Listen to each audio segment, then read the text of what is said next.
Goeiedag. Ek wil so 'n bietjie met u praat oor Nehemia. Nou die gebaar wat ons gebruik is, dis 'n N, maar Nehemia bekend wat? Hy het die muur gebou. So dis Nehemia. Nehemia het die muur gebou nadat hy terug is Jerusalem toe. Kom ek vertel gou vir jou die storie. Israel het vir baie jare, oor die dowes het 'n oulike gebaar, hulle sê, waar goed in hulle ore moet ingaan, het hulle dit gedoen. Beteken, hulle het nie geluister, wat sê die Here. Die profete het hulle gewaarsku oor en oor. Die Ou Testament is vol van waar God profete gebruik om te sê, bekeer julle, soek die Here, wat verwys na Deuteronomium 28, wat sê, as julle volg die afgode, as julle volg die gewoontes van die sondige mense, as julle hulle afgode aanbid, as julle die Here vergeet, al daardie dinge, dan kry julle 'n vloek. Maar ook omgedraai, as julle die Here soek, as julle julle sondes bely, die Here vra om te help, sal hy genadig wees. Maar hierdie boodskap, Israel vir jare, wil nie hoor nie. Toe is hulle gevang en hulle is Babylon toe. En nou daar in Babylon is daar 'n goeie man, 'n Israeliet, 'n betroubare man, wat sy naam Nehemia is. En Nehemia werk vir die koning, naby die koning. Hy is die skinker. Hy moes baie betroubaar wees, want die koning se lewe is altyd in gevaar, so hy moet sorg dat al die mense wat naby koning kom, goeie mense is, en nie die koning sal wil doodmaak of seermaak.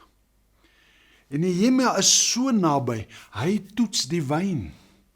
Hy weet waarvan die koning hou, hy kies die wyn, en hy maak seker die wyn is nie giftig nie, en hy gee vir die koning wyn, wat daardie tyd baie belangrik was. En omdat hy so goeie werker is, hou die koning van hom. Want lank altyd, as jy werk vir die koning, jy mag teleurgesteld, kwaad, ongelukkig wees nie. Jy moet happy wees, jy moet bly wees, jy moet vriendelik wees. Want die koning hou nie van mense wat negatief is nie. Maar hy sien vir Nehemia waar hier binne sy hart is seer. En die koning vra vir hom, hoekom lyk jy so hartseer? Miskien het Nehemia geskrik, ek mag nie. Maar die koning is sag met Nehemia en hy vra vir hom, hoekom is jou hartseer? Hy sê, daar het nou mense kom kuier van Jerusalem. Ons is hier in Babylon, maar ek hoor daar by Jerusalem, die muur is beskadig, die plek is verwoes, dit lyk sleg. Die poorte, die hekke is gesteel en vir ons Jerusalem is heilig, nou hy lyk verwoes. En die koning raas nie. Hy vra eintlik, wat kan ek vir jou doen? Maar nou 'n belangrike ding. Voor hierdie gebeur, het Nehemia 4 maande voor, het hy gehoor die nuus van hoe lyk Jerusalem. Vir 4 maande het hy gedink oor Jerusalem. En nou dat die koning vra, weet hy presies wat hy nodig het. Want in sy kop, die Bybel sê, hy het baie gebid. Interessant, hy het sy eie en sy mense se sonde bely. Ek moet erken, ek het al baie my eie sonde bely. Maar ek is nie baie gewoond om ander mense se sonde te bely nie. Maar Nehemia kom voor die Here, hy vas, hy bid, hy huil, hy sê, Here asseblief, moenie my mense straf, moenie vir my straf, hy red ons, help ons. En hy dink aan die muur in Jerusalem. En hy begin, omdat hy bid, omdat hy kontak die Here, kom daar 'n plan in sy kop. En omdat hy 'n plan het, omdat hy weet wat hy nodig het. Jy sien, as jou lewe verwoes is, as dinge deurmekaar is, soos in Suid-Afrika, dan moet ons nie sê, ja, hulle is so sleg. Nee, ons moet kniel voor die Here en sê, Here, vergewe my vir my sonde, vergewe my mense, vergewe my land, vergewe die kinders van die Here wat afgedwaal het. Here, help ons. En omdat Nehemia al 4 maande dit doen en ondersoek en dink, hoe, wat, waar, want hy bid, en as jy bid, dan praat die Heilige Gees met jou, en nou het hy 'n prentjie, 'n plan, wat om te doen. En as die koning vir hom vra, hoe kan ek jou help? Hy sê,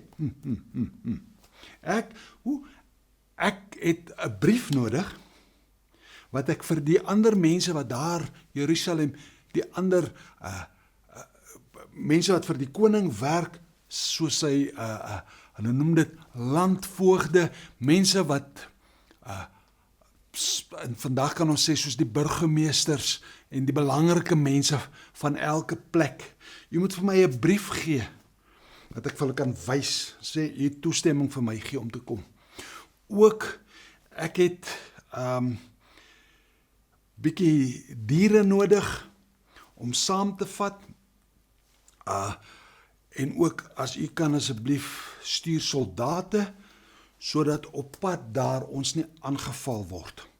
Dan wanneer ons in Jerusalem, ons het nodig gereedskap, ons het nodig hout om installasies te maak, ons het allerlei materiaal nodig. Die koning skryf. En hy sê ook in sy brief, hy sê ek weet van die muur, en hy sê vir daardie mense, daardie landleiers, daai voogde, hy sê, julle moet asseblief gee soveel hout, soveel diere wat kan trek en wat kan dra, so nie net, sê vir hom goed, jy kan gaan nie, hy gee vir hom wat hy dringend nodig het, plus beskerming. Ek gaan volgende week bietjie verder praat oor hierdie muur. Maar kan ons vandag saamstem en sê, Here, Suid-Afrika se mure is gebreek. Ons land is stikkend. En liewer as om te blameer en te kla. Ons land is vol mense wat sê, hulle ken vir u. Ons is 'n Christelike land. Meeste mense in Suid-Afrika sê, ons is Christen. Here, mag ek dan vanmôre, saam met die wat kyk en saamstem, sê, Here, vergewe my, vergewe die mense van ons land, vergewe u kinders, Here, dat ons saam blameer en saam skinder en saam sleg praat. Vergewe ons sonde. Ons wil ons verneder voor u. Vra, Here, gee vir ons guns om die muur te herstel. In Jesus naam. Amen.